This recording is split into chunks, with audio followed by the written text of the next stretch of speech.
teman-teman, selamat datang kembali di podcast kesayangan kita, Cuan bareng Tina. Hari ini kita kedatangan dua narasumber kece badai yang siap bongkar tuntas soal investasi. Yang pertama itu ada Mbak Pini. Halo Mbak Pini.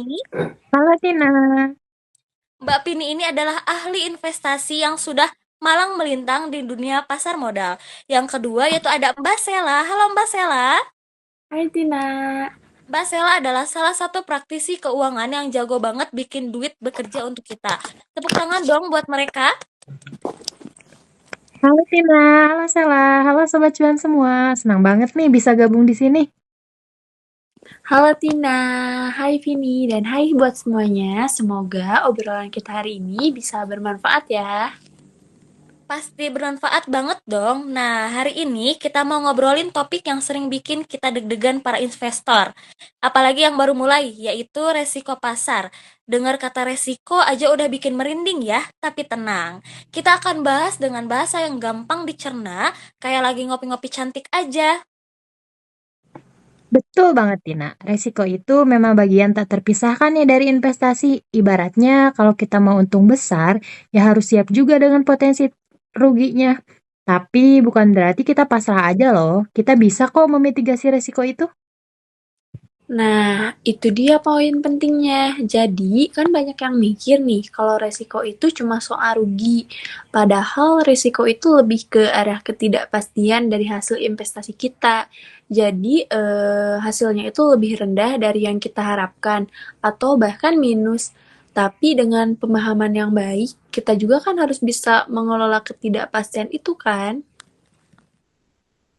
Oke, jadi resiko itu bukan cuma rugi ya, tapi juga tentang ketidakpastian. Nah, spesifiknya apa sih yang dimaksud dengan resiko pasar itu? Mbak Pini bisa tolong dibantu jelaskan biar Sobat Cuan nggak bingung nih. Gampangnya gini nih Tina. Resiko pasar itu adalah resiko yang muncul karena pergerakan harga di pasar secara keseluruhan. Jadi, bukan cuma saham satu perusahaan aja yang turun, tapi bisa jadi seluruh pasar saham lagi lesu, atau harga obligasi lagi anjlok, atau pula harga komoditas nih yang lagi gak stabil. Ini dipengaruhi banyak faktor makroekonominya loh. Betul tuh, Pin. Jadi contoh paling gampangnya itu kayak pas pandemi kemarin nih. Kan semua sektor itu kena imbasnya kan. Jadi harga saham banyak yang turun drastis juga. Ditambah nilai tukar mata uangnya juga kan bergejolak ya. Itu tuh salah satu contoh nyatanya risiko pasar kan yang bisa kita lihat. Wah, jadi kayak efek domino gitu ya. Satu sektor kena, yang lain ikut kena. Terus, faktor-faktor apa aja sih yang biasanya jadi pemicu resiko pasar ini? Mbak Sela, tolong bisa dijelaskan? Banyak banget nih Tina. Pertama, dari perubahan suku bunga. Jadi kalau misalnya suku bunganya naik, biasanya kan orang lebih suka nabung di bank, karena bunganya lebih tinggi kan. Nah, jadi investasi di pasar modal jadi kurang menarik. Nah, akibatnya harga saham bisa turun. Nah, yang kedua ada inflasi. Kalau inflasi tinggi, daya beli uang kita akan menurun. Perusahaan juga bisa kena imbasnya karena biaya produksi naik, jadi profitabilitasnya terganggu. Ini bisa bikin investor khawatir dan menarik dananya dari pasar. Oh, jadi inflasi itu bisa jadi musuh bebuyutan investor juga ya? Bisa dibilang begitu, Tin. Yang ketiga nih, kayak kondisi ekonomi globalnya. Jadi kayak perang dagang antar negara, dari mulai krisis ekonomi di negara besarnya, ataupun bahkan bencana alam yang berskala global juga. Jadi itu tuh semua tuh kayak bisa memicu nih gejolak di pasar keuangan yang ada di seluruh dunia. Nah, yang keempat, perubahan kebijakan pemerintah. Misalnya, ada kebijakan baru yang kurang mendukung iklim investasi atau ada perubahan regulasi yang bisa mempengaruhi kinerja perusahaan.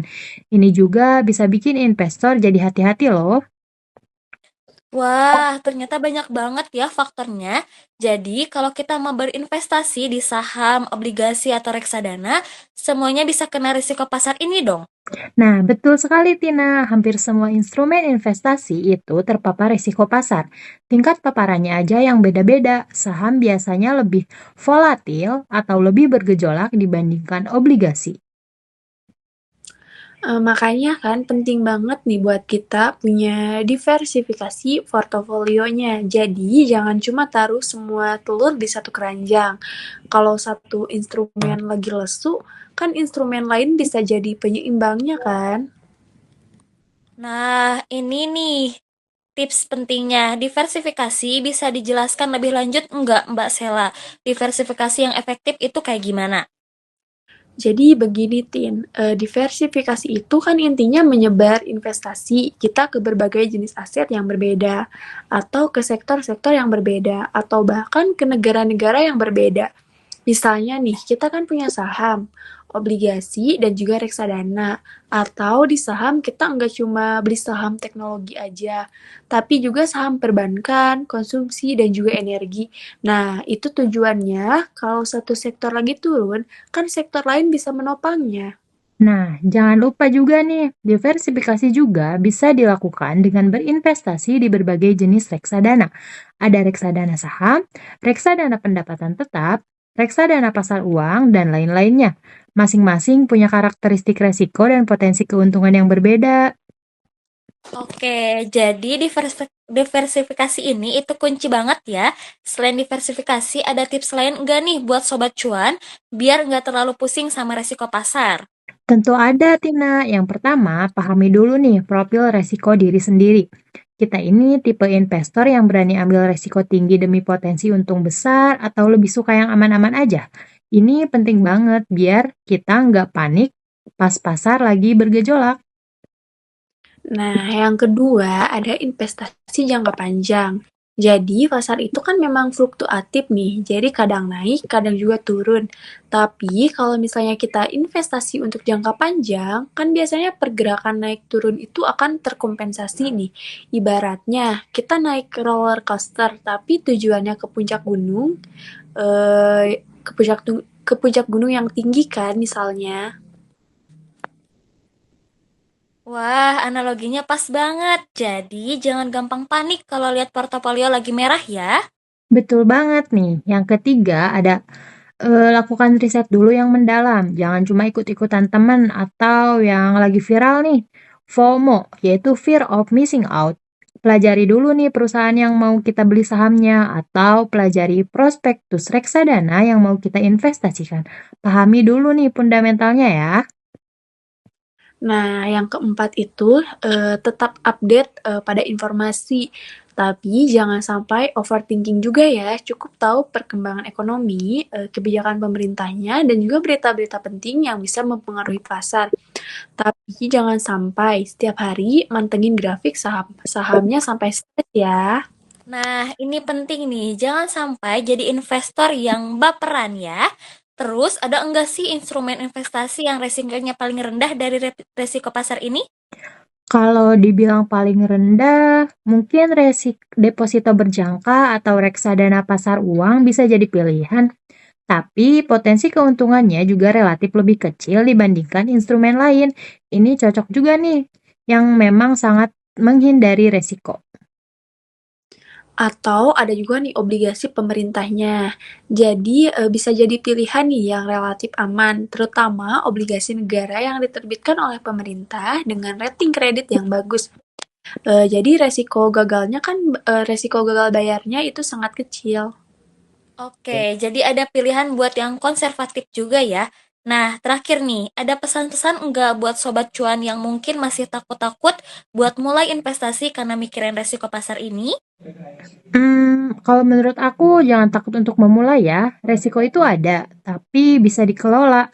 Yang penting mulai dengan ilmu, mulai dengan dana yang memang siap untuk diinvestasikan, dan jangan pernah berhenti belajar.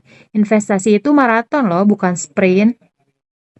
Nah, betul nih kata Mbak Vini. Dan ingat, investasi itu bukan cuma soal uang ya, tapi juga soal membangun kebiasaan baik dan juga disiplin. Mulai dari kecil, konsisten ya harus dan nikmatin prosesnya. Jangan lupa juga nih sesuaikan dengan tujuan keuangannya masing-masing ya. Wah, keren banget obrolan kita hari ini. Banyak banget insight yang kita dapat dari Mbak Pini dan Mbak Sela yang hebat ini. Jadi, Sobat Cuan, jangan takut sama risiko pasar ya. Pahami, kelola, dan terus belajar. Terima kasih banyak Mbak Vini, Mbak Sela sudah berbagi ilmunya di Cuan bareng Tina. Sama-sama Tina, senang bisa berbagi.